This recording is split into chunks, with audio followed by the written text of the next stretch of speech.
Bien.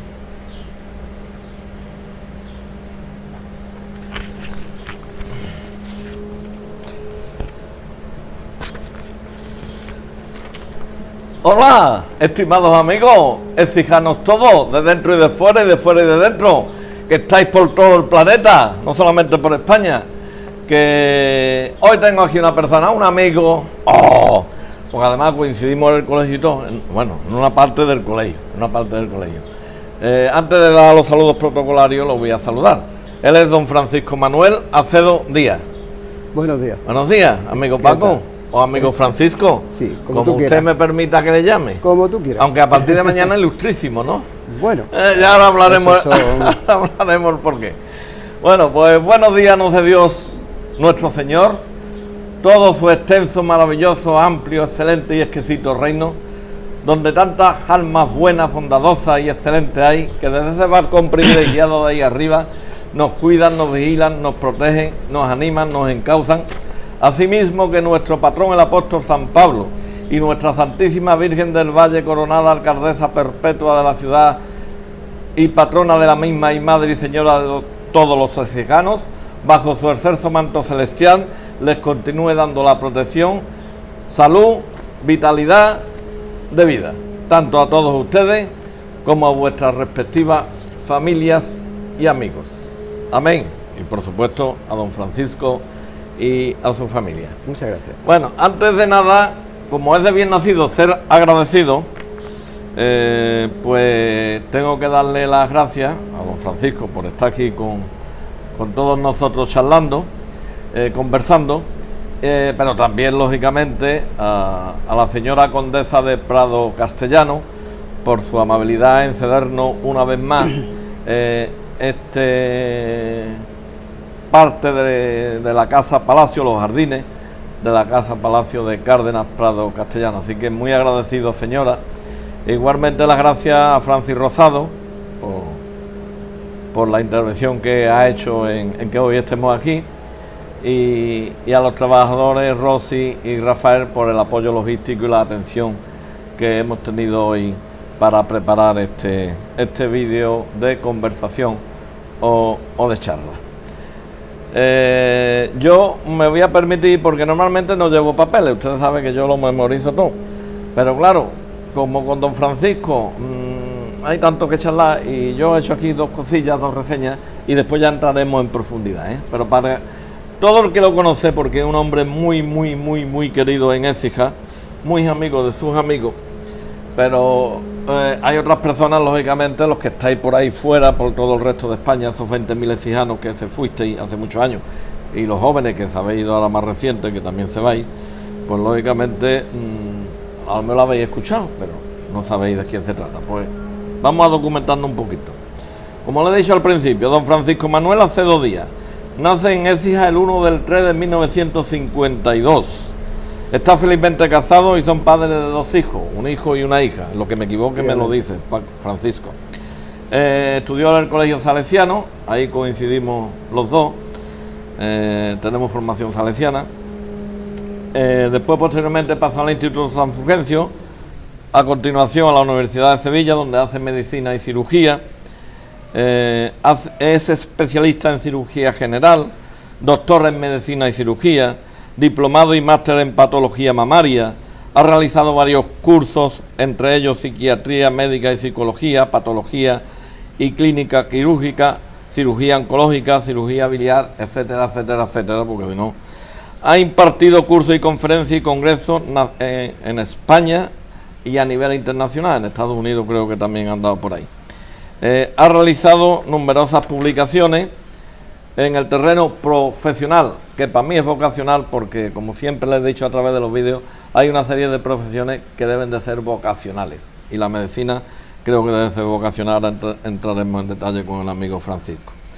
Ha sido médico generalista hospitalario, médico adjunto del Servicio de Cirugía General y Digestiva, jefe del Servicio de Cirugía General y Digestiva. Igualmente ha realizado la jefatura de equipos de cirugía, traumatología y urología, y en los últimos años jefe de la unidad de patología mamaria. Toda su carrera se ha desarrollado, al principio unos añitos cortos en Úbeda, y posteriormente en el Hospital de la Merced de Osuna, tanto el que estaba a la entrada cuando íbamos de Écija como el nuevo, lógicamente. En mayo del 2015, para satisfacción de todos los que lo apreciamos y los queremos, y para él y para su familia, lógicamente, pues el excelentísimo Ayuntamiento de Écija, en ese año 2015, por una serie de asociaciones, hermandades y tal, pues lo nombraron hijo predilecto de Écija. Ahora después hablaremos qué supuso para él ese nombramiento. Fundador y primer hermano mayor de la querida hermandad de nuestro Padre Jesús sin soga. Pregonero de la Semana Santa de Écija y de Osuna. Médico de las Hermanas de la Cruz. Miembro de Cáritas. Y mañana jueves, día 23, porque hoy estamos miércoles 22, hay un acto muy importante en el Palacio Benamejía a las 20:30 horas, es decir, a las 8:30 de la tarde, donde nuestro querido y apreciado amigo don Francisco ingresará como académico en la Real Academia de Ciencias, Bellas Artes y Buenas Letras Luis Vélez de Guevara, esa importante academia que tenemos en Écija y que tanto peso específico tiene en España y fuera de España. Y ya voy a parar porque si no entonces vamos hasta aquí hasta mañana, porque es lo que pasa cuando uno tiene la oportunidad y el privilegio de sentarse a conversar, o tenemos, porque al final son con una persona como él. Pero de todo lo que yo he comentado, ya me guardo el papel, de todo lo que yo he comentado, voy a poner ahí el papel, ya está. De todo lo que yo he comentado ampliamente de esa vocación, yo lo que destaco es el corazón que tiene. Tiene un corazón. ¡Oh! Mira que la catedral de Sevilla es grande.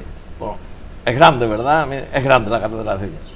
Lo más grande es el corazón, la humanidad, la humildad, la generosidad y el espíritu de servicio que tiene el amigo Francisco.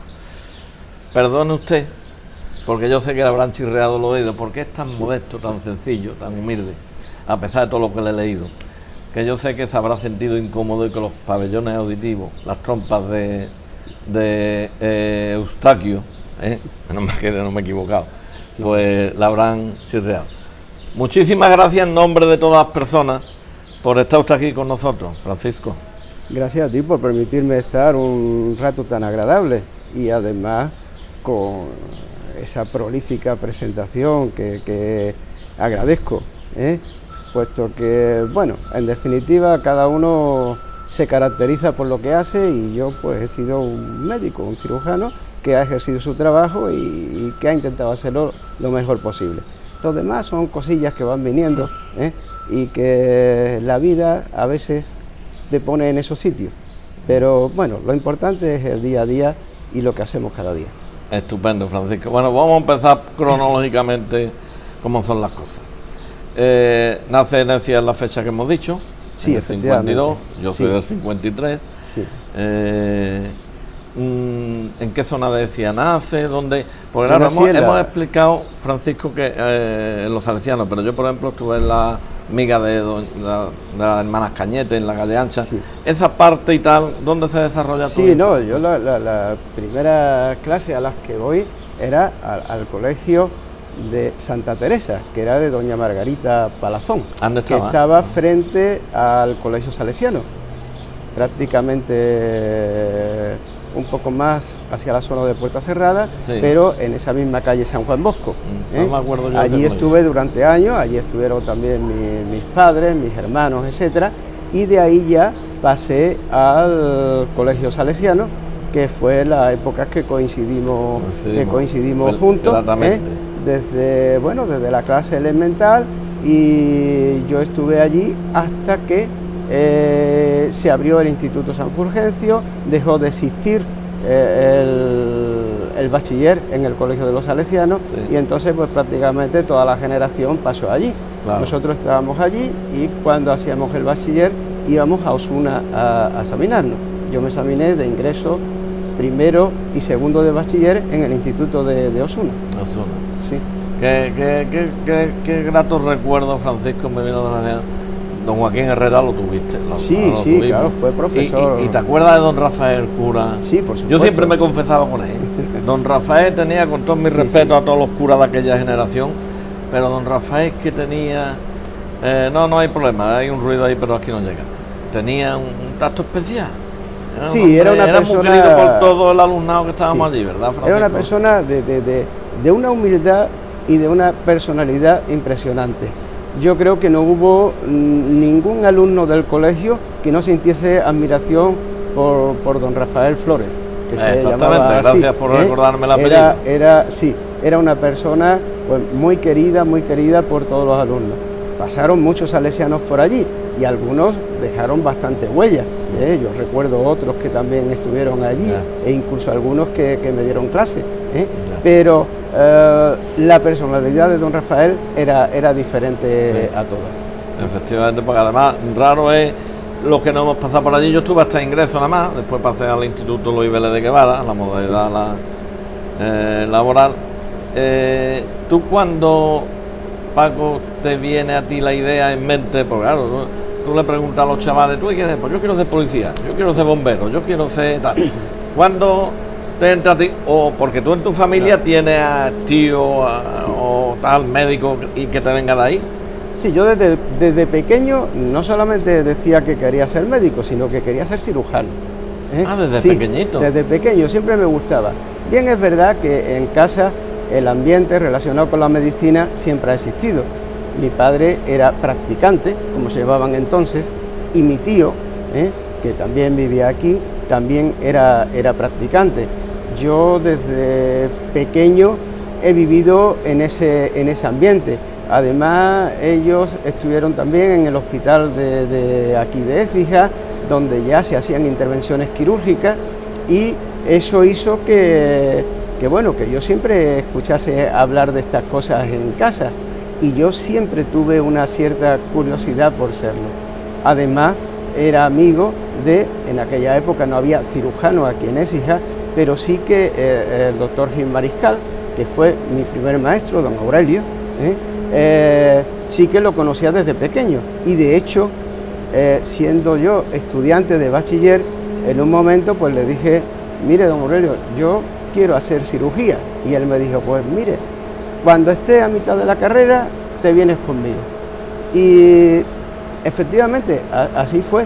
Cuando yo estaba en tercero de medicina, pues me acuerdo que me presenté un día en su casa y le dije, don Aurelio, yo ya estoy en tercero. Y desde aquel día empecé a ir ininterrumpidamente con él hasta que ya pudimos volar un poco solo. Ahora que has hablado de los practicantes, estos son vídeos de conversación, Francisco. Sí.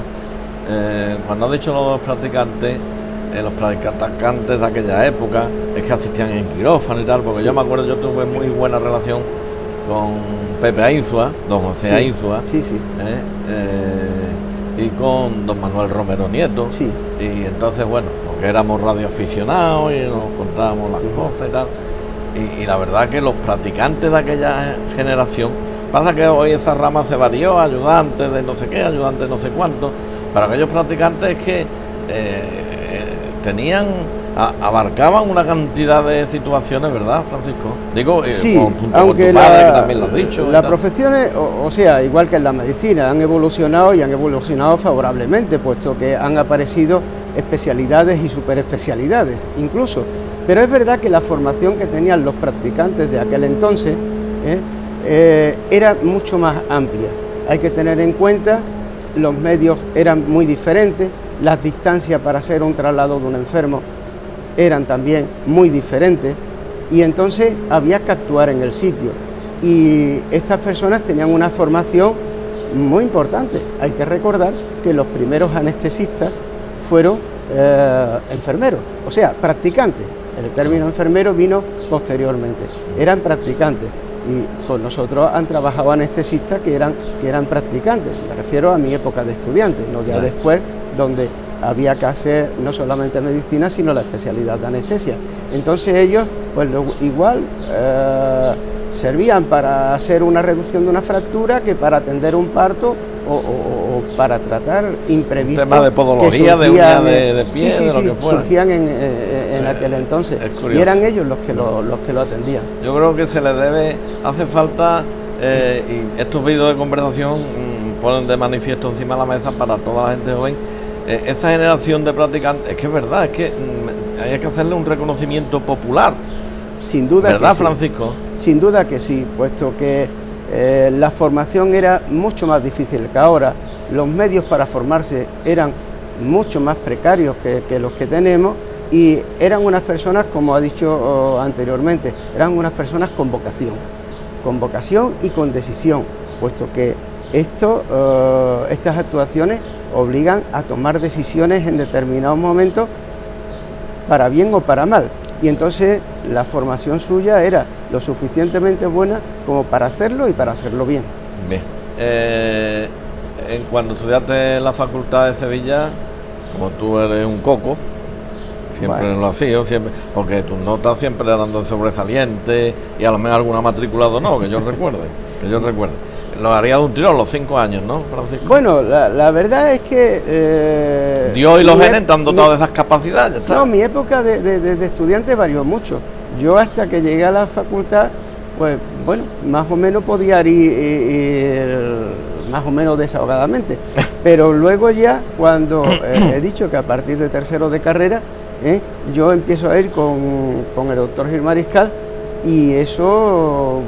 bueno, hacía que incluso muchas veces no pudiese ni siquiera asistir a clase, con lo cual había que elegir entre algo que desgraciadamente ocurrió en aquel entonces, puesto que había una gran cantidad de estudiantes de medicina, que era elegir entre tener una buena nota o tener una preparación porque las prácticas sí que eran deficientes en aquella época.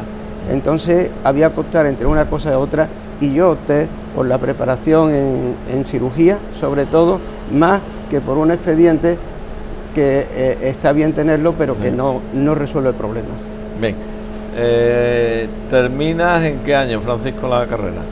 El año 78. 78. Termino medicina y empiezo a trabajar, a la vez que empiezo a hacer la especialidad de cirugía general. Automáticamente, o sea, que no había los problemas de entonces, sí, que hay ahora, que hay problemas de colocarte, digamos, o de empezar a trabajar. No, yo en ese sentido tuve mucha suerte, puesto que yo había trabajado, ya digo, cuando yo termino, yo llevaba 4 años trabajando como estudiante, pero trabajando en quirófano. ¿Eso que le llaman residentes? Discúlpame, no.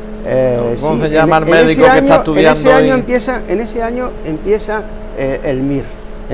Hasta entonces la especialidad se hacía por escuela. De hecho, yo cogí el último año de la escuela, y yo cogí la escuela de la Facultad de Medicina que dirigía el profesor García Díaz. Yo había estudiado cirugía con el otro catedrático, con el doctor Sarapico, pero yo entré en la escuela de cirugía del doctor García Díaz. Y además, pues yo en aquel entonces seguía trabajando con el doctor Gil Mariscal, que siempre diré que fue mi maestro y el que me enseñó más, aunque estuviera en la escuela y en el Macarena. Ha dicho una palabra, perdona Paco, que esto es clave, maestro. Sí, sin duda que es lo que era. Yo digo que antes, y que no se me enfade ningún amigo profesor que tengo 2 sobrinas que son profesoras, por cierto, y tú tienes una hija que es profesora también. Sí, ¿no? Eso sí. Y el otro hijo es odontólogo, ¿no? El otro odontólogo, odontólogo, sí. Vale. Que no, ahora sigue con él. Es a lo que ha dicho. Es que no es lo mismo maestro que discípulo, que profesor y alumno. Y él ha dicho mi maestro. Sí, sí. Qué sí. palabra más bonita. Sin duda, sin duda. Francisco. Pues sí, yo seguí, a la vez que estaba en el hospital universitario, haciendo la especialidad, pues seguía trabajando con el doctor Gil Mariscal, y también empecé a trabajar como médico de puerta en urgencia en el Hospital Comarcal de Osuna. Se aprende mucho ahí, ¿eh?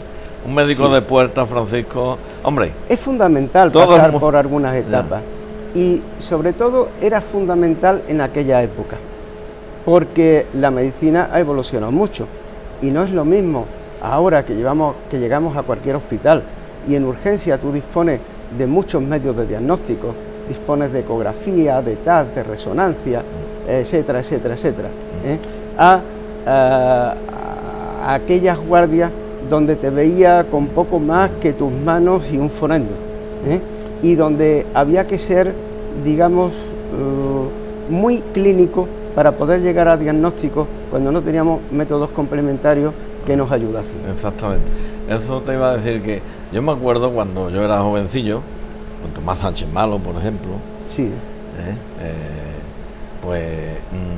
Es que iba al médico y, como tú bien has expresado, no había los sistemas de diagnóstico que hay hoy tan avanzados. Claro.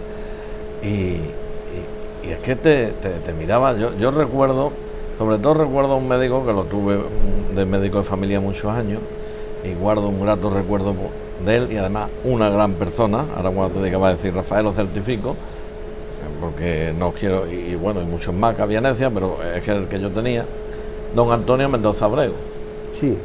Entonces, yo, si te digo que a mí me curaba charlándome, muchos dirán, sí, Rafael, tú estás más para allá.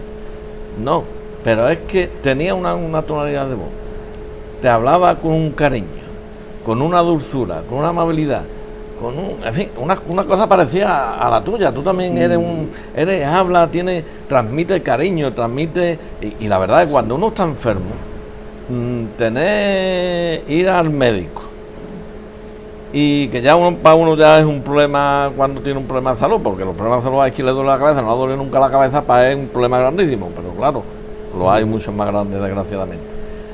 Y tener enfrente a un profesional que te atienda de esa forma, Francisco, sí, eso bueno, hay que tener en cuenta que si recordamos un poco aquellos años, que yo no lo he conocido, pero sí que lo he oído, y tanto el sacerdote como el médico eran asesores en muchos problemas familiares. Se les preguntaba para muchas cosas, para tener la opinión de alguien a quien se consideraba que estaba un poco más formado, con lo cual el médico de aquella época era un profesional sanitario, pero también una persona de una autoridad reconocida, que servía incluso eso para consultarle algunos problemas de tipo familiar. Y bueno, tú entras de médico de Puerta en el 78, me ha dicho. Sí. Que ahí fue porque yo en el 78 no coincidí, porque sí, exactamente, ahí fue la primera vez que después de estar estudiando los salesianos coincidí contigo, aunque nos veíamos algunas veces por la calle, porque en noviembre del 78, el 24 de noviembre, nace mi primer hijo. Y entonces aquí en aquella fecha coincidió que el hospital de Decia estaba cerrado, por lo menos para temas de dar a luz, de parto. Y allí fue donde yo creo que coincidí contigo y te enseñé la famosa foto de 1900, sí, que te la mandé, sí, y tal, donde recuerdo, estamos todos, sí, y tal, y que hubiera sido muy bonito haber montado los que estemos vivos para haber cerrado, pero bueno, no fue. Entonces tú ya en aquella fecha, en noviembre del 78, sí estaba. Sí, yo empecé,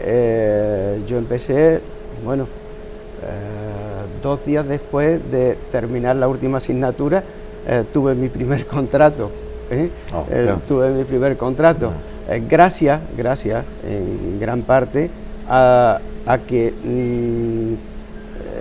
me contratan para médico de Puerta, porque tenía una cierta experiencia profesional por el trabajo que durante años yo había realizado en muchas clínicas de Sevilla. Hay que tener en cuenta que en el tiempo de estudiante, yo con el doctor Gil Mariscal, nosotros operábamos en varias clínicas privadas, no solamente de Sevilla, también él venía aquí a operar a Écija, e incluso recuerdo que los sábados, y lo recuerdo porque, hombre, era un día que nos fastidiaba un poco, pero los sábados operábamos en el Virgen de Rocío también. No. O sea que gracias a esa experiencia pues tuve trabajo desde el primer momento, y allí compartía el trabajo con la formación como especialista. De médico de Puerta, que hoy se llama de urgencia, correcto, ¿no? Corrígeme, ¿no? ¿O no? Sí, bueno, también se sigue llamando de Puerta. De Puerta, bueno, sí. Entre ustedes los compañeros, sí. Ahí estuviste muchos años antes de acceder estuve 3 años, puesto que en el último año de especialidad ya empecé a trabajar como cirujano en el Hospital de Osuna. Entonces mi contrato fue ininterrumpido en el Hospital de Osuna, sí, hasta que terminé la especialidad y me presenté a las oposiciones. ¿Era cirugía general o cirugía de aparato digestivo, Francisco? Era cirugía general y de aparato digestivo. Porque yo recuerdo lo que en realidad hacíamos. Hacemos la cirugía general, ahora ya se llama así, cirugía general y de aparato digestivo, pero en aquel entonces se llamaba cirugía general, aunque no existía cirugía de aparato digestivo. Pero bueno, iban unidas.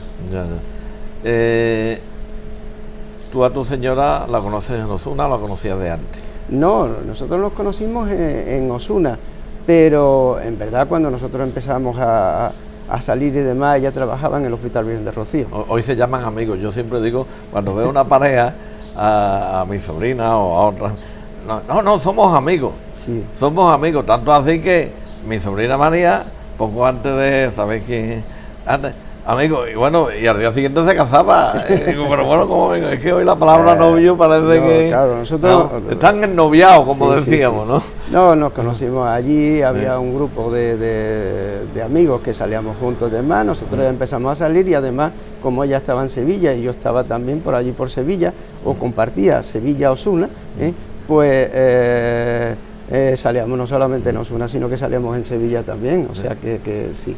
Decidís,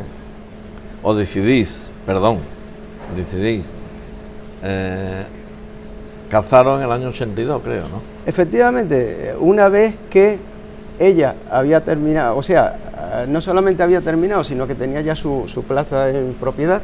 ¿Ella que es también en el SAS, ella es enfermera, en el SAS, y yo había terminado la especialidad y, bueno, tuve la suerte de presentarme a unas oposiciones y sacarla también, con lo cual ya teníamos una estabilidad, y entonces pues decidimos casarnos, puesto que mi plaza, esta primera, está en Úbeda y ella tiene la plaza casualmente en Osuna, Sí.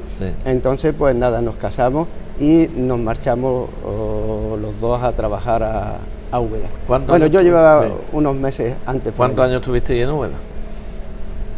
Yo no estuve mucho tiempo, estuve casi 2 años. 2 años, ¿no? Sí, yo estuve casi 6 meses más que ella, pero yo estuve casi 2 años porque además mi intención siempre fue acercarme para Sevilla. Yo en aquel momento yo estaba preparando la tesina de licenciatura, y tenía previsto hacer la tesis doctoral, la iba a hacer con el catedrático con el que estuve en la escuela, con el doctor García Díaz, y entonces pues yo traté de acercarme para acá. Estuve viendo la posibilidad de venir a Écija, aquello no salió, digámoslo así. Pero aquí, Francisco, esto ha pasado como el guardaqueví, sí. Guardián, aparece y desaparece. Tú sabes que había muchos años de mucha inestabilidad. Sí, pero bueno, me hubiese gustado venir, pero vine por aquí, estuve viendo un poco la situación y la verdad es que no podía ser, y en el concurso de traslado que hubo, pues se presentó un compañero que tenía 3 meses de antigüedad más que yo, y entonces pues él cogió la plaza en Sevilla y yo la cogí en Osuna. O sea que el venir a Osuna no es ni porque mi mujer fuese de allí, ni porque estuviésemos viendo, sino que es que en aquel concurso era la forma de acercarme más. Y como no pudo Cenecia, lo más cerca, Osuna. Osuna. Claro, es verdad que ya cuando vamos enterándonos un poco más, ya se hablaba del hospital nuevo, etcétera, etcétera, y entonces, claro, eso también era un atractivo, atractivo importante. Sí, pero el conflicto que trajo aquello en aquel momento, Sí, fueron muy desagradables. Muy desagradables porque cosas por motivaciones políticas se trasladaron a terrenos que no eran los que correspondían. Y ya está. Pero bueno, yo lo único que le pido siempre a todos los responsables, a todos, y ahora que entrará un equipo de gobierno nuevo, que por favor, tú habrás ido a Galicia también, y tú sabes que en Galicia están las vías rápidas, que son de la Junta de Galicia, que están entre poblaciones cercanas, que tienen mucho movimiento, son doble vía. Entonces, ya que tenemos ese magnífico hospital con esos magníficos profesionales en Osuna, y yo doy fe de ello, no porque esté aquí el amigo Francisco, que ya está desde diciembre jubilado, efectivamente, como mi amigo también, bueno, ese se ha jubilado hace más recientemente. Valverde Cristóbal, don Cristóbal Valverde, se ha jubilado, y anteriormente don Alfonso Martín San Juan, que por cierto es el que va a presentar a don Francisco, es así, ¿no? Sí, Alfonso, pues bueno, es el presentador por varias cosas. Primero, es académico. En segundo lugar, nosotros hemos trabajado durante muchos años en la unidad de mama del hospital. Él como jefe del servicio de radiología y yo en la unidad de mama. Y además también durante algún tiempo, pues en la consulta privada que yo tenía allí en Osuna, también él era el radiólogo que hacía los estudios. Buena gente. Magnífico. Yo es lo que le digo a los hesianos siempre. Es que Hesía tiene algo especial, aunque ahora estamos un poco dormidos, ahora llevamos unos añitos dormidos, vamos perdiendo habitantes, pero tiene una cosa especial, tiene, en fin, no solamente Luis Vélez de Guevara, Giles y Rubio, etcétera, etcétera, etcétera. También hay don Francisco Acedo y otros más, ¿vale? Que por eso conversamos. No es lo mismo. Hombre, uno de letras, el otro. Sí, y otro es de ciencia. No sea tan humilde. No sea tan humilde, Francisco. Bueno, los hijos vienen, porque yo me casé al año y medio, tuve mi primer hijo y a los 3 años el segundo. ¿Ustedes? Sí, más o menos así fue. Mi hijo, nosotros nos casamos en el 82 y mi hijo nació en el 83. Nació en el 83. Esperábamos poco en aquella fecha. Sí, estábamos nosotros recién llegados a Osuna. O sea, exactamente unos días después de venir con traslado a Osuna fue cuando nació mi hijo.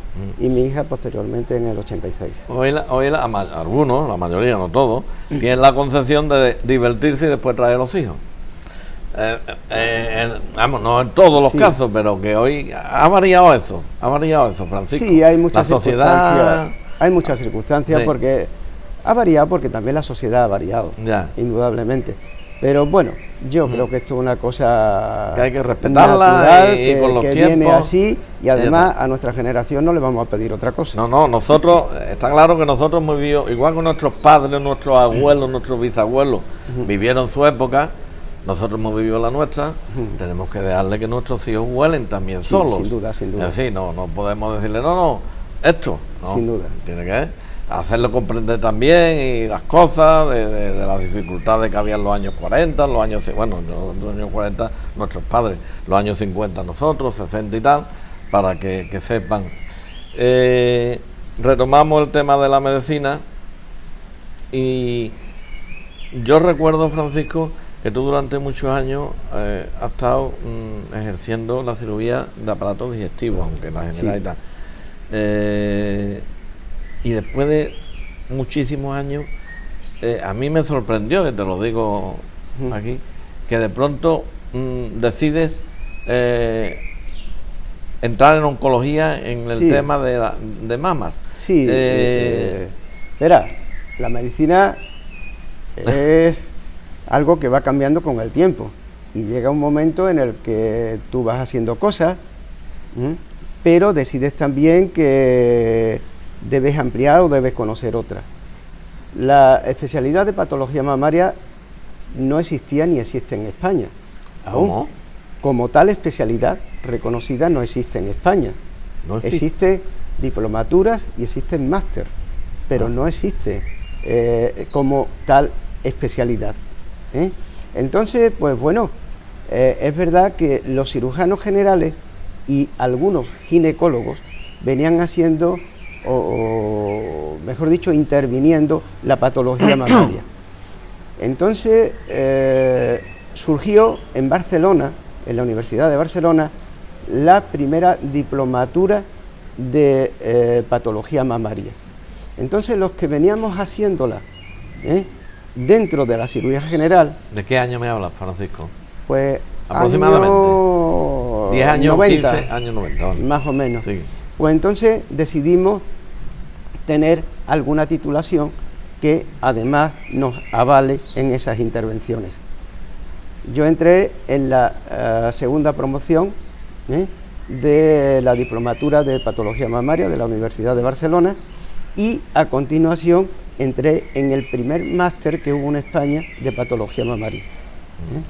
Al principio era la única titulación de mama que existía en España. Y claro, ¿por qué? Pues porque la patología mamaria va evolucionando y esto deja de ser bulto que se ve en la mama a bulto que se opera, y hay que entender la patología mamaria como un compendio donde no solamente entra la cirugía, entra la cirugía, la endocrinología, la ginecología, la radiología, la anatomía patológica y los tratamientos complementarios. La cirugía estética es posterior, es posterior. Entonces, claro, al crearse, digamos, esa especialidad, aunque no se reconociese así a nivel de ministerio, esto necesitaba de conocimientos mucho más concretos.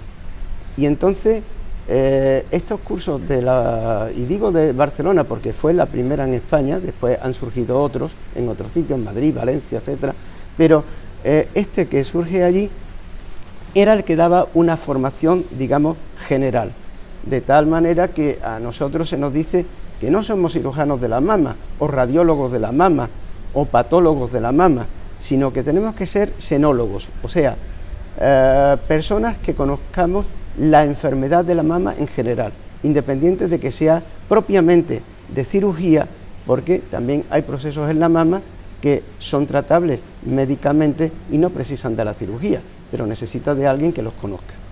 Entonces, esta formación es la que da, esta formación concreta en la mama es la que da lugar a estos títulos de diplomatura y de máster. Y claro, esto teniendo en cuenta que la mama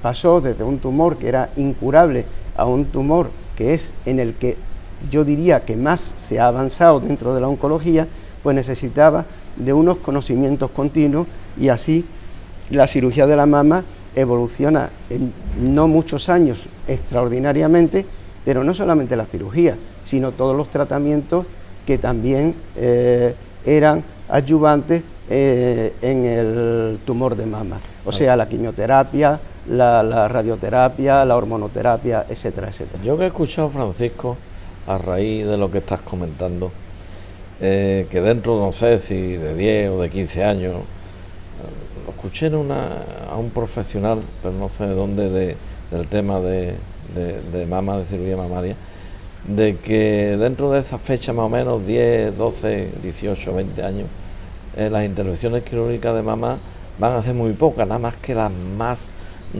radicales, digamos, las más... Por supuesto, hay que tener en cuenta que la etiología, o sea, la causa del cáncer de mama no se conoce actualmente, pero cada vez tenemos muchos más datos que apuntan a este origen, y entonces los estudios referentes a inmunología y los estudios moleculares van a tener la clave. En el momento que tengamos descubierto la causa, pues podremos actuar de otra forma y posiblemente no haya que llegar a grandes intervenciones, igual que actualmente no se hacen las grandes intervenciones que hacíamos y que yo he hecho al principio de mi trabajo en patología mamaria. Mientras más vamos conociendo, obviamente más recursos tenemos y podemos actuar de distintas formas. Francisco, yo sé que tú no has parado, porque yo siempre he dicho que un profesional, en este caso la vocación de médico, hay que estar constante. Decía por ahí un filósofo, me parece, que en pleno siglo XXI, que el que no esté dispuesto a aprender, desaprender, reaprender, aprender, reaprender, desaprender, en su profesión o vocación lo tiene claro, porque va a un nivel, es que, por ejemplo, la unidad de diagnóstico, tú mismo lo acabas de decir, Francisco, en la forma de operar, que hoy se opera de otra forma distinta, tal.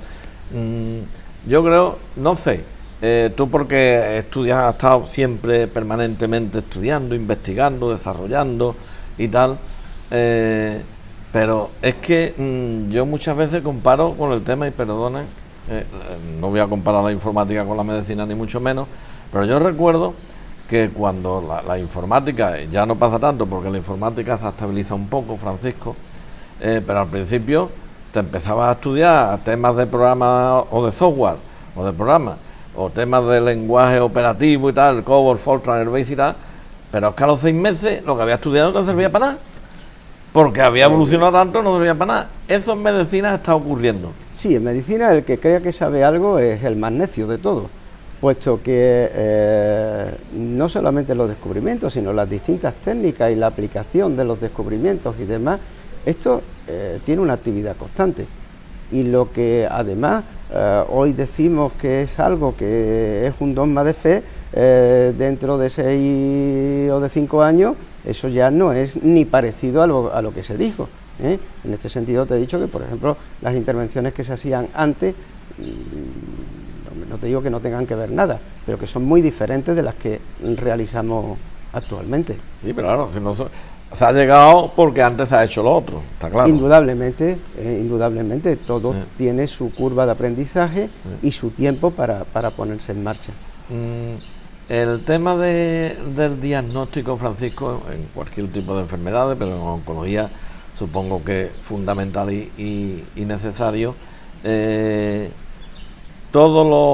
permíteme la expresión para que todos nos entendamos, un lenguaje llano y sencillo, todos los aparatos que se usan, tal, eso también ha evolucionado muchísimo, ¿no? Muchísimo, indudablemente. O sea, hay técnicas que son relativamente recientes y nuevas, e incluso técnicas antiguas aplicadas a patologías actualmente. Por ejemplo, la resonancia cuando comienza no se aplica directamente a las mamas y hoy se utiliza para el estadiaje de determinados tumores. Hay técnicas nuevas, de hecho hace poco tiempo, o sea, hace unos años, nosotros pusimos en marcha en el hospital la mamografía que ya existía, pero la mamografía con contraste, que tiene una resolución prácticamente similar a la resonancia magnética. O sea, esto va evolucionando continuamente y por eso digo, aquí no se puede quedar nadie parado. El que esté un par de años sin tocar un tema de esto, se ha quedado atrás. Y esto los médicos, Francisco, ¿lo hacéis por cuenta propia o desde los poderes estatales o autonómicos se encargan de impartir cursos a los profesionales? Hay cursos, pero la formación de verdad, parte del profesional. O sea, nadie va a hacer que tú hagas una diplomatura o un máster en ninguna cosa. La administración eso no te lo va a favorecer. Te va a favorecer que asistas a algunos congresos, que no te va a pagar, sino que te va a dar los días para que vayas, que son cosas diferentes. Lo vas a pagar tú. Entonces, claro, hay que tener, digamos, afición para poder seguir esto, porque sí, no estamos suficientemente apoyados desde la administración para esto. Es lamentable porque estamos hablando de algo muy, muy importante, como es la vida de las personas, pero bueno, comprendo que las circunstancias económicas muchas veces privan en muchas cosas y en esto también. O sea que la crisis le llega a todos lados. A todo el mundo, sí, por supuesto. La crisis económica, que yo digo personalmente, aunque nos desviemos la conversación, que la sociedad actual, yo lo llevo diciendo, cuando entró la crisis en el 2007, Francisco, yo más o menos la vi venir porque uno lee y tal, y yo decía, no, el problema no es, y lo tengo claro, cristalino y transparente como que estamos aquí ahora sentados.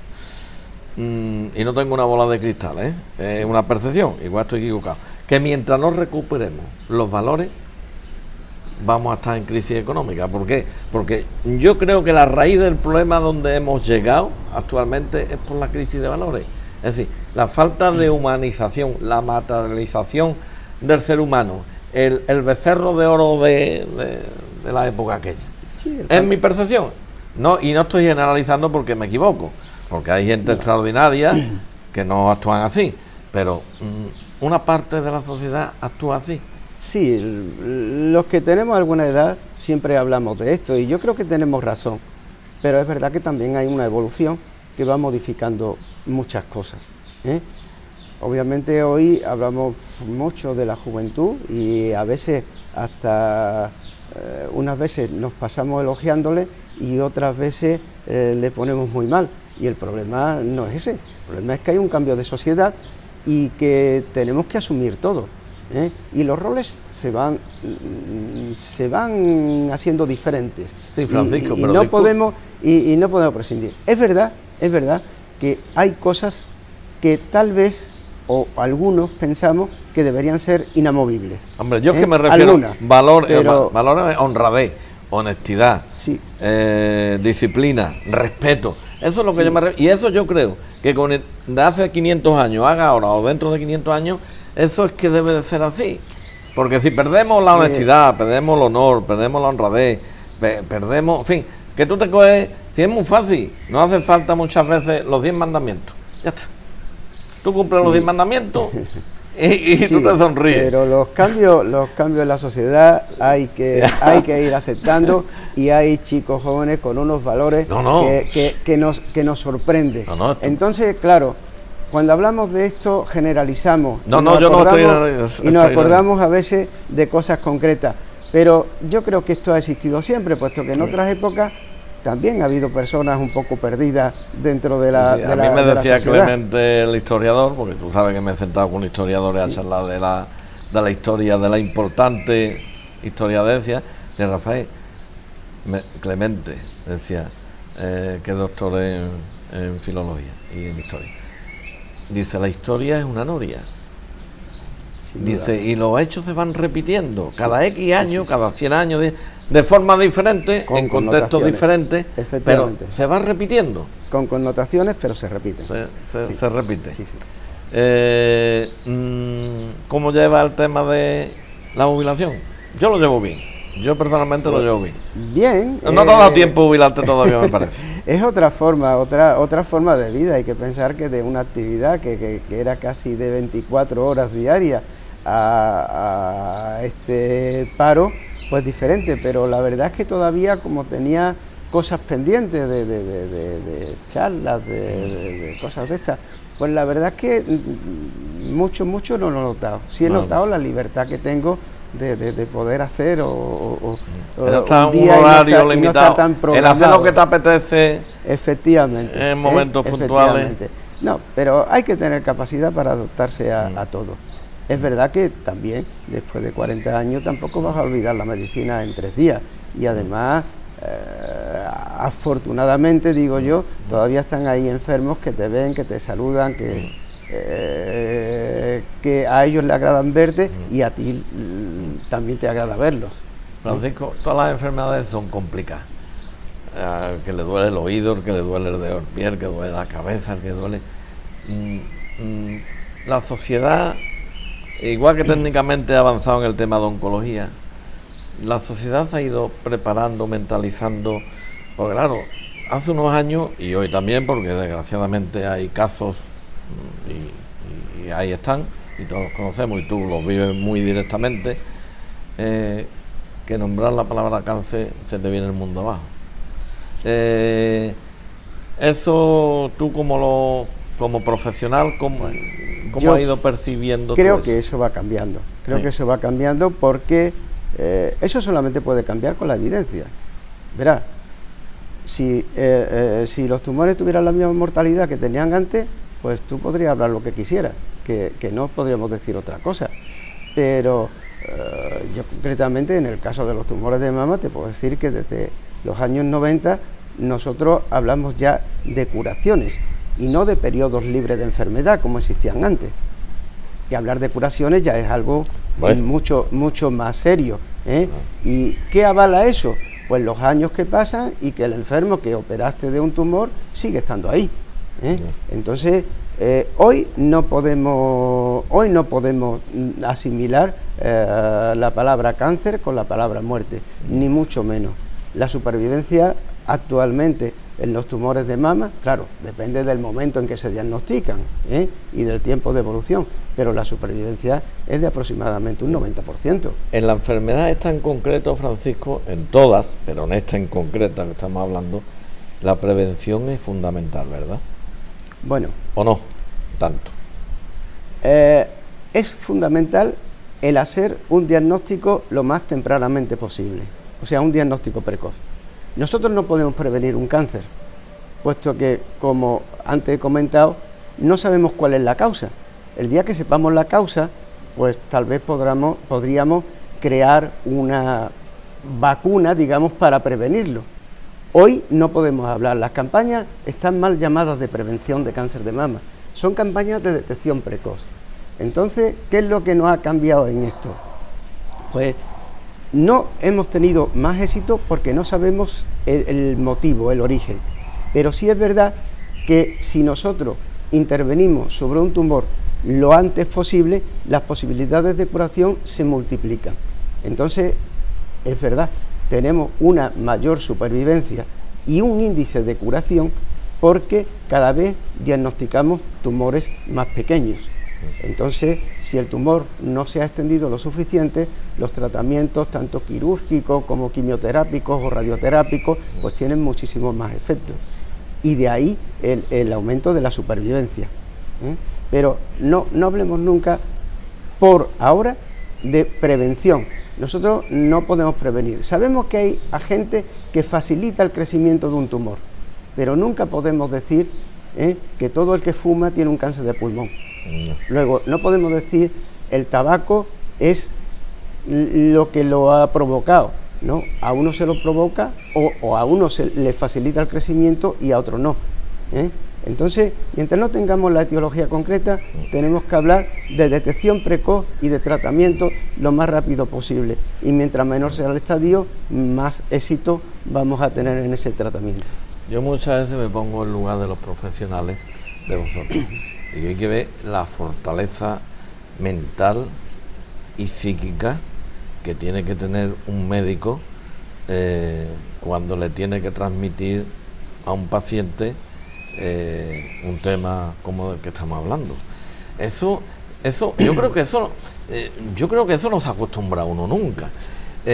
Y es que me cuentan casos que lo cuentan, vale, y otros que te lo dicen así, por lo claro, usted tiene esto y más o menos de acuerdo con todas las pruebas médicas que se han hecho y tal, va a durar usted un mes.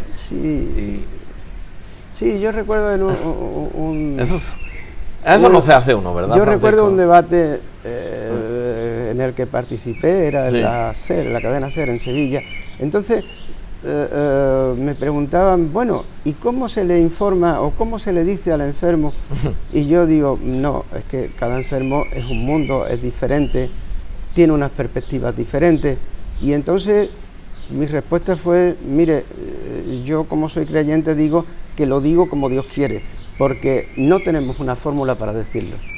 ¿De qué forma te lo pregunta el enfermo? El enfermo quiere saber.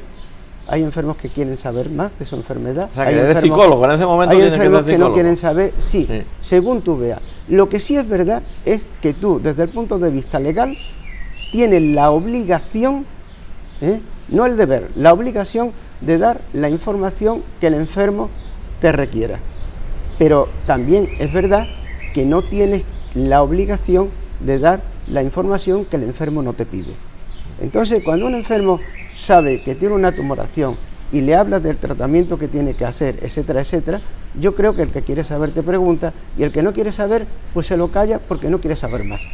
Y nosotros creo que debemos de saber llegar hasta ese punto y ni dar mucho más, eso sí, informando siempre, si el enfermo no lo pide, al familiar correspondiente, pero tampoco tenemos por qué agobiar a quien para él un diagnóstico de este tipo le va a hundir en su vida. Y yo, porque yo he tenido recientemente un amigo que ha tenido una situación, bueno, ya está ahí arriba, y le dieron un mes, y ha dado un mes y un día. Esa precisión, las máquinas son así. No, esto es algo estadístico. Es que dice que está muy extendido, que es algo estadístico en función de, claro, en función de la extensión y de los órganos que están afectados. Más o menos pues puedes calcular un poco, pero no, esto no es que haya una precisión. Lo que pasa es que, claro, cuando el número de casos ya se repiten mucho, estadísticamente casi puedes hablar de estas cosas. Francisco, hemos hablado de este tema y en tu vida, cuando eras cirujano, si comparamos las dos situaciones tienen que ser muy difíciles y muy complicadas, y hay que estar muy bien amueblados, y como somos los dos católicos, pues nos tiene que ayudar mucho Dios. También tiene que ser muy difícil cuando sales del quirófano y no has podido, las circunstancias del enfermo, por una serie de motivos, y tienes que comunicarle a la familia. Eso también tiene que ser duro, ¿verdad, Francisco? Indudablemente sí. Y no se hace uno eso. No, esto no te puedes acostumbrar nunca, ni sabes cómo lo va a hacer, es que tampoco sabes qué te va a preguntar la familia, ni cómo lo va a tomar. Hay muchas formas de no solamente de dar la noticia, sino de recibir la noticia. Claro. Y cada uno va a responder de una forma y te tienes que adaptar en ese momento a lo que sea. Pero ten en cuenta también que nosotros en cirugía, yo que hacía también cirugía digestiva, antes de casi tener la exclusiva, aunque nunca dejé la cirugía general, he seguido haciéndolo a pesar de estar en la dirección de la unidad de mama, que nosotros también en cirugía general operábamos otro tipo de tumores. O sea, nosotros operábamos tumores de recto, de estómago, etcétera, que también era una oncología. Lo que pasa es que, claro, el tumor de mama tiene muchas connotaciones, muchas connotaciones que le hacen, digamos, muy especial, connotaciones de relación, de pareja, de imagen corporal, de feminidad, etcétera, etcétera. Y eso, digamos, ha complicado extraordinariamente la situación. Aquí te quitan un nódulo del colon y tú solamente notas una cicatriz fuera.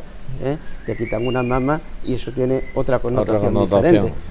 Pero nosotros ya veníamos haciéndolo, con lo cual es, digamos, una variedad de lo otro.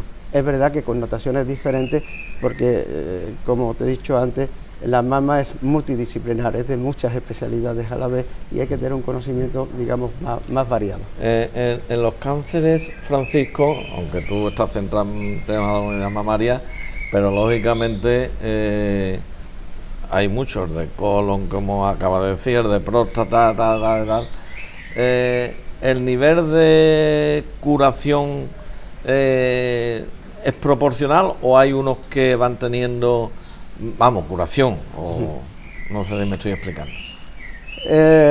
Sí, no todos tienen. Es que cuando hablamos de un cáncer de mama no estamos hablando de una enfermedad, estamos hablando de muchas enfermedades.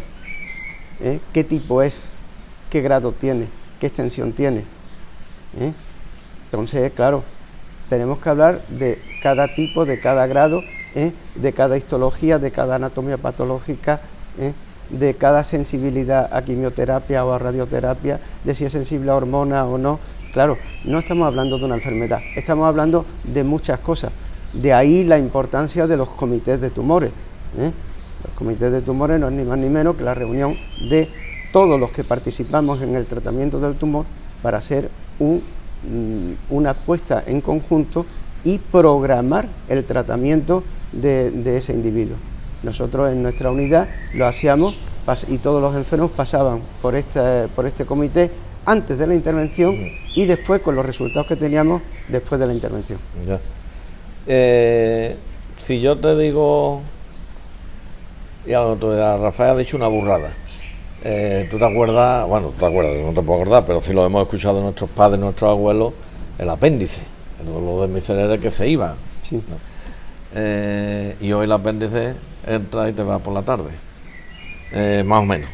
Sí, si no tienes una apendicitis aguda, con una peritonitis que te puede llevar por delante. Y eso es lo que ahora también en muchas enfermedades no aceptamos. Aceptamos el que generalmente tienen un tratamiento relativamente fácil porque se diagnostican en un mejor momento, pero que aquellos casos que están pasados, hoy, aunque sean poquísimos, pero todavía hay enfermos que se mueren por una apendicitis complicada. Pero muy poquito, ¿no? En relación... Sí, pero te hablo, no es la enfermedad, no es el título, no es cáncer. Te he dicho, hay muchos tipos de cánceres, pues no hay una apendicitis. Una apendicitis puede ser desde flebonosa, catarral, hasta una apendicitis perforada con una peritonitis que es capaz de llevarse a una persona por delante. Y que eso no los aparatos no lo estamos diagnostican. estandarizando demasiado y queriendo encasillar la medicina. Sí, a lo que yo me refería es un apéndice. Y eso no es así. No es así. Eso no Nos es así. equivocamos. Sí. Pensando así. Efectivamente. En esta sociedad la estadística es la que manda, y en la estadística está el caso que está en un extremo, pero también está el que está en el extremo contrario. Ya. O sea que lo que has dicho más cristalino no se puede decir.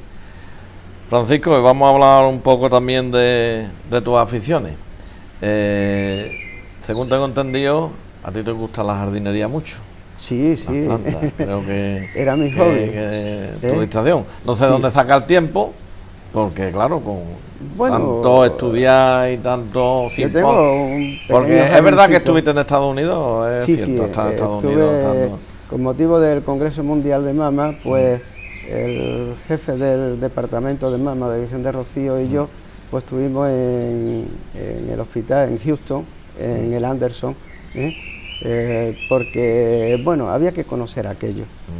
Hay centros de referencia y personas de referencia en esto que había que conocer, y uno de ellos era pues conocer a Ortovalli, el jefe de la unidad de mama del Anderson en Houston, igual que también a Veronesi del Instituto de Milán, que han sido dos personas, digamos, muy importantes en el tratamiento, sobre todo del cáncer de mama. Mira que hay, te he dicho lo de la jardinería, y esa afición a la jardinería, porque a mí el tema de radioaficionado me surge recién casado me surge.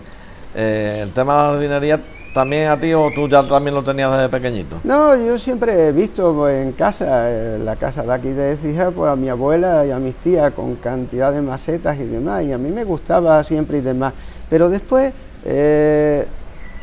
yo creo que esto era un escape que tenía cuando llegaba del trabajo, que muchas veces llegamos preocupados con tanta presión, con el estrés de una intervención de a lo mejor de 3-4 horas ahí concentrado, metido.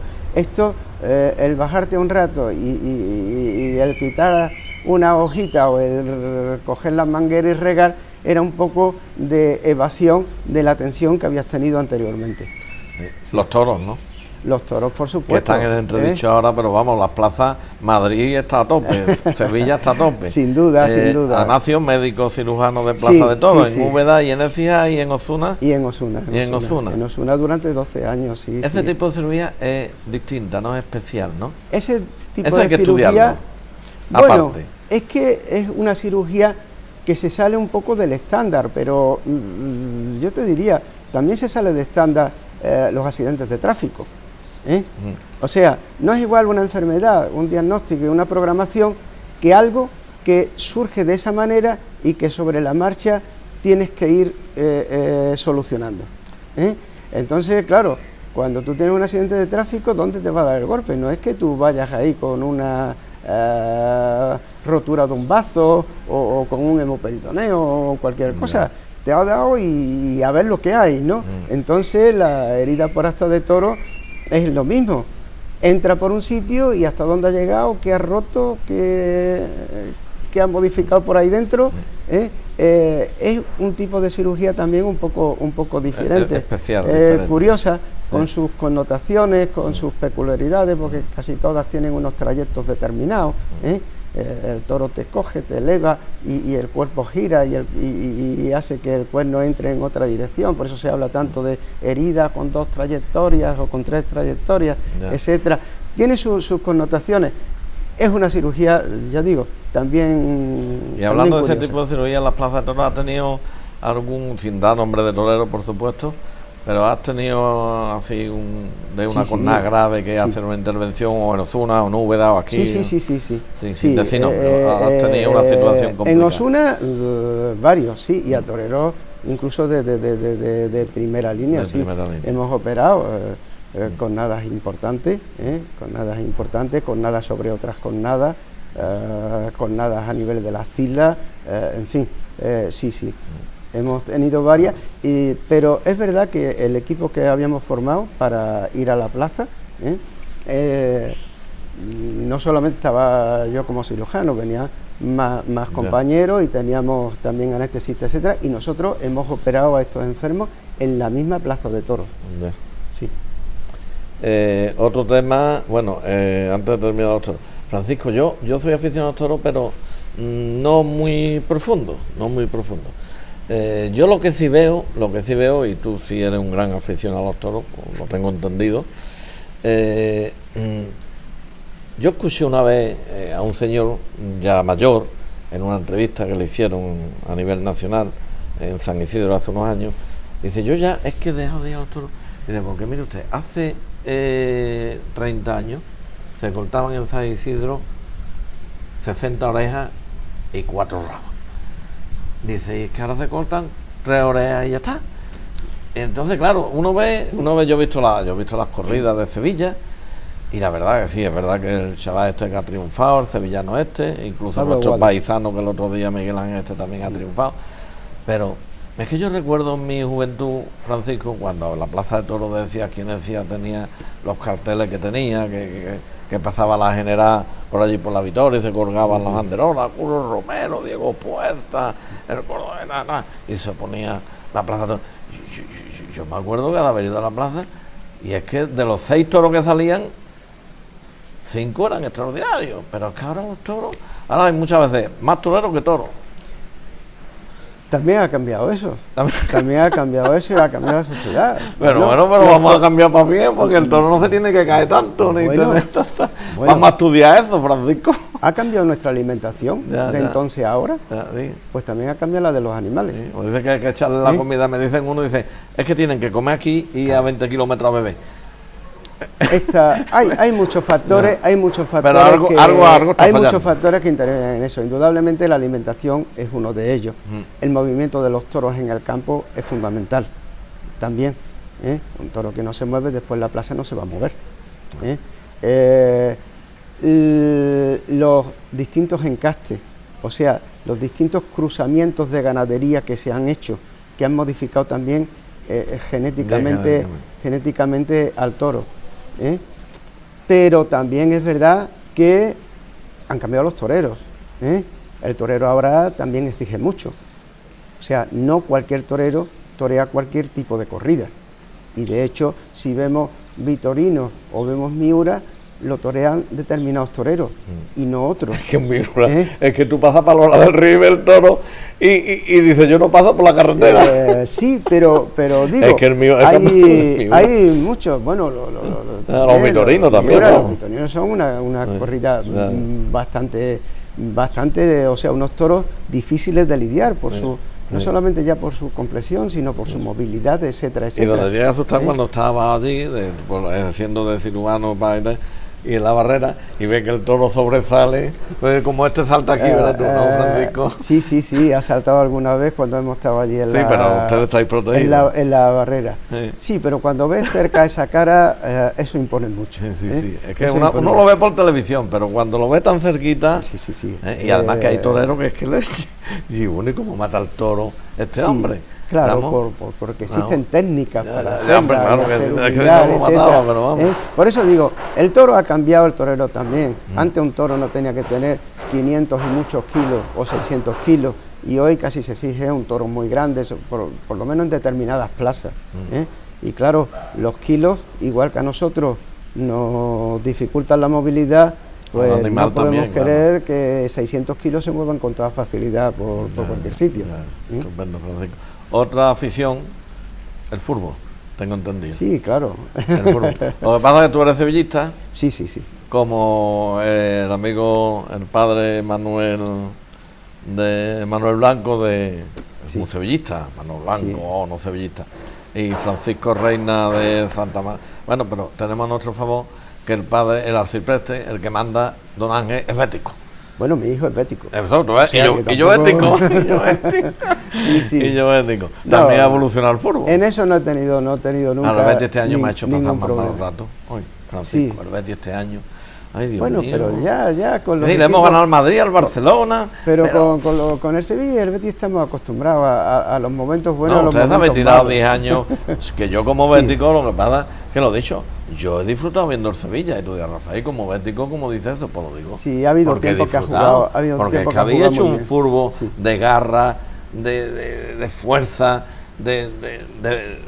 Sí. que lo habéis hecho. Ha habido tiempo que ha jugado, ahí están ha los jugado muy trofeos. bien y era un gusto verlo. Quizás no ha marcado tantos goles como bien ha jugado al fútbol. Pero bueno, esto se va modificando y además mucho más el fútbol, porque ahí sí que esto es una empresa y el dinero prima por encima de todo. Y podremos tener nuestra simpatía hacia un equipo, hacia otro, pero luego siempre tendremos los multimillonarios que compran todo lo que sale por ahí y nos arrasan cada vez que pueden. Vamos a hacer un déjà vu, como dicen los ingleses, un retroceso en el tiempo. A mí cuando me dicen, vamos a hacer un selfie, yo hago muchos selfies de buenos días, buenas tardes, tú sabes, Sí, buenas noches, sí, sí. tal. Yo le digo autorretrato, porque a mí las palabras inglesas que Sí. me disculpen, yo tenemos 2 Miguel de Cervantes Saavedra, ¿sabes? Cuéntame aquella época, tu vivencia de aquella hermandad, y bueno, de la actual hermandad, pero Sí. de aquellos años, que es que erais niños todos, muy jóvenes, Bueno. e innovaste en la Semana Santa, fue una innovación en aquella fecha. Sí. Cuéntame algo. Bueno, de eso era lo aquello. que... lo- Además lo- fuiste el primer hermano mayor. Eso ¿no? fue lo que pretendíamos, sí, éramos un grupo, bueno, yo concretamente estaba en el último año de carrera cuando se fundó la hermandad, ¿eh? Entonces, pues claro, todos teníamos esa edad, un empuje diferente, pero sobre todo reconocíamos que había una serie de problemas de tipo social, que era lo que la hermandad trató de cubrir casi mucho más que el crear una hermandad nueva. Yo creo que también influenciado por nuestra edad, pero también influenciado porque la sociedad de aquella época era muy diferente. Ten en cuenta que una gran parte de la labor social que desarrolló la hermandad en su comienzo era en las antiguas chabolas, en Villalata, en el Picadero, etcétera, donde había verdaderas carencias y personas que necesitaban esto. Eso hoy afortunadamente no se da. Ya. Hoy la acción de las hermandades hay que modificarla y hay que llevarla a otro terreno. La pastoral de enfermo, efectivamente, pero no las necesidades de aquella época eran muchas, muy importantes y había que... ¿Y te costó mucho trabajo ser hermano mayor, decirle que sí a tus compañeros? ¿Recuerdas? No, en aquella fue época fácil. yo creo que todo hermano mayor, venga, pues venga, yo mismo, ¿no? No, hombre, hacíamos nuestras elecciones y demás, pero que no era muy complicado, no era muy complicado porque era una idea que teníamos todos. O sea que como la compartíamos, pues no era difícil. Era quizá cuestión de que alguien planteaba algunas cosas o por su situación lo podía hacerla en ese momento, pero no fue complicado, yo no lo veo como tal, no es como ahora presentarte, que si varias candidaturas, no, casi lo teníamos medio resuelto antes de hacer las elecciones, porque bueno, había personas que por una cosa u otra se distinguían y esos eran los que entraban a formar parte de la Junta en los sitios donde más se adaptaba a su forma de actuar. Tú sigues, ya no entiendo, de penitente, ¿no? De nazareno, ¿no? Sí. Sí, todavía sigue. Sí. Todavía sigue. Sí.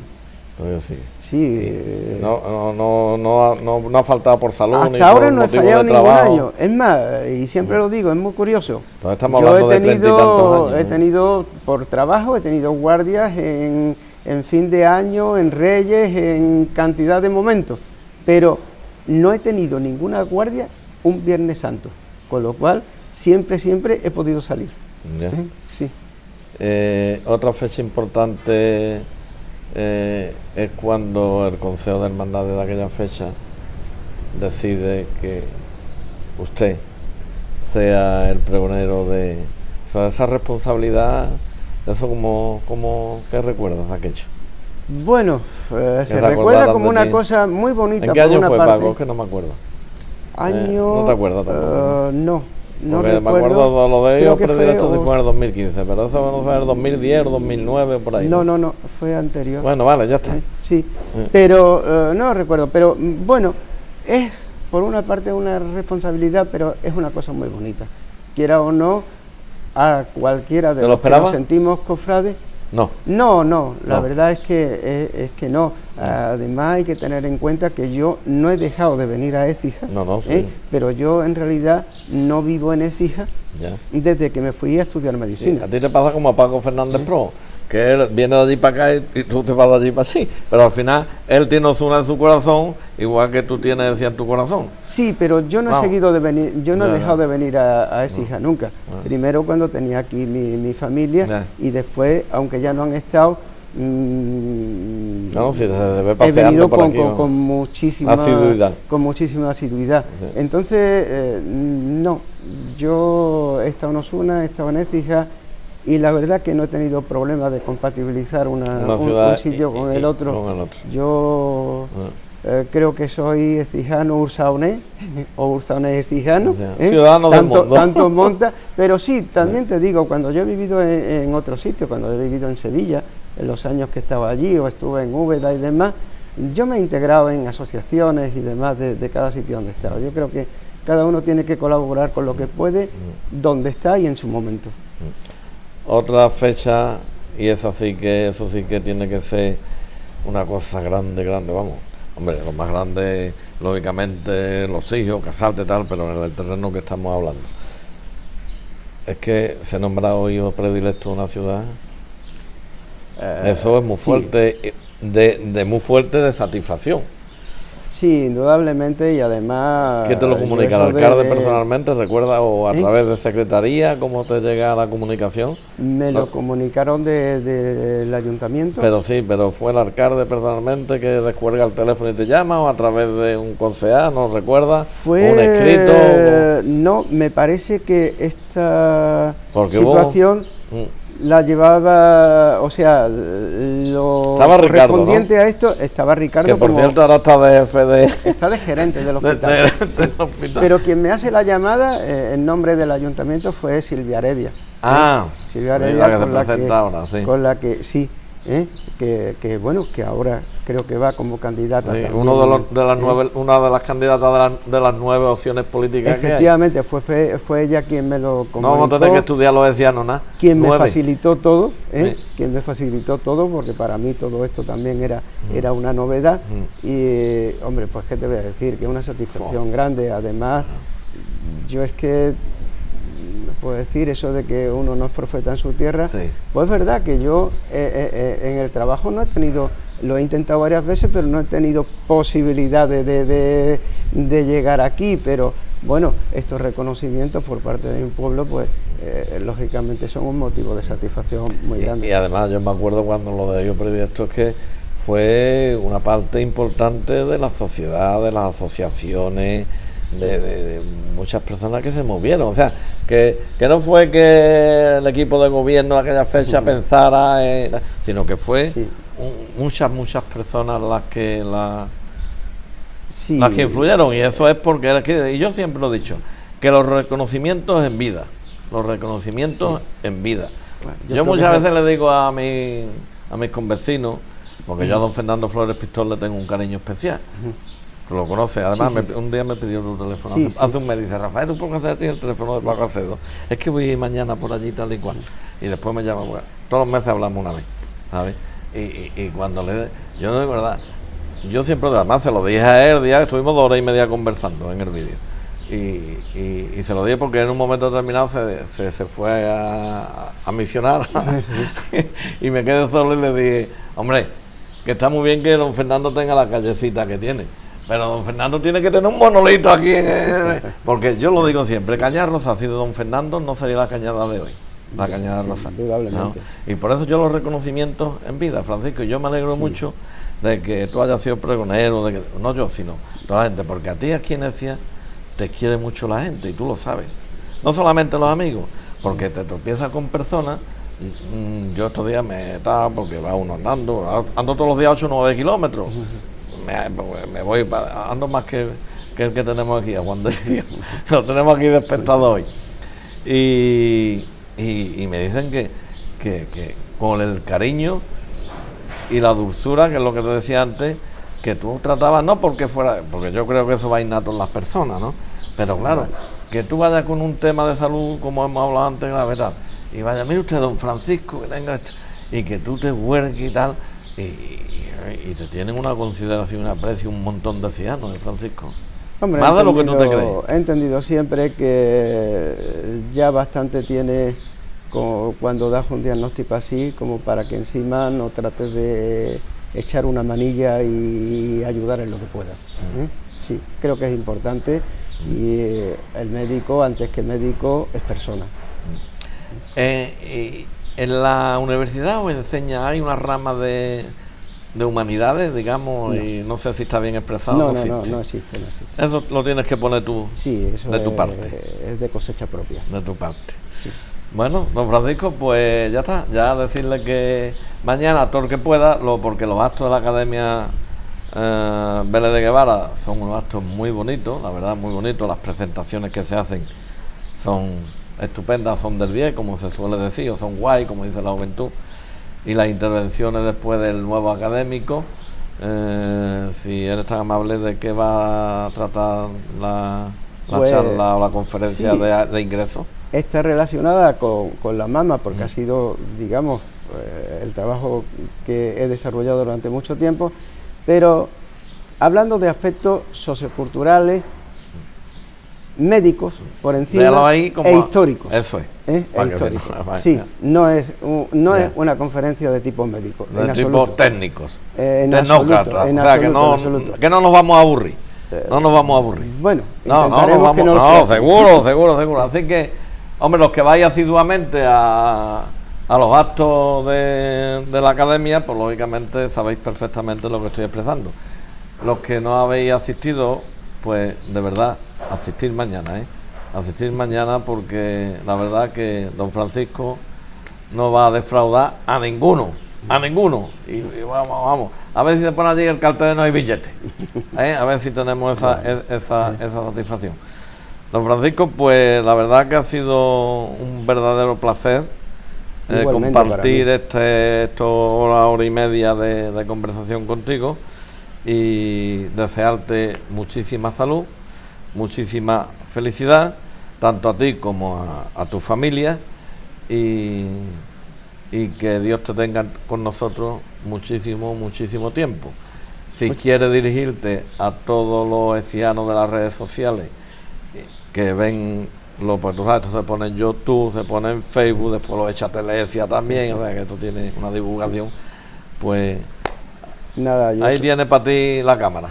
Yo a los ecijanos solamente le puedo decir que muchas gracias, pero no solamente por esto, sino por tantos y tantos detalles que han tenido hacia mí, y solamente tengo motivos de agradecimiento, igual que para ti.